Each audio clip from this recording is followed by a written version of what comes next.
Alman ressamı Emil Bitseler həm təbib, həm də səyahətçi idi. Unudulmuş tablosunda gənc bir əskər təsvir olunub. O yaralıdır. Şaxtalı bir gecə qar üstündə uzanıb. Uzaqda hələ də döyüş gedir. Ölən əskərlərin üstü qar ilə örtülüb. Onu da ölü bilib burada qoyub gediblər. Lakin indi gənc oğlan oyanıb. Üzünü şaxtalı kürəyə tərəf çevirib. Gözlərini qapadıb. Bəlkə evləri, anası haqda düşünür. O çox gəncdir.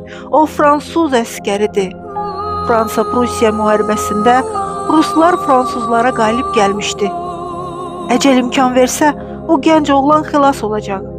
Bu lazımsız müharibə bitdikdən sonra onun kimi gəncəcik oğlanları xatırlayan belə olmayacaq. Rəssam da elə buna işarə edir.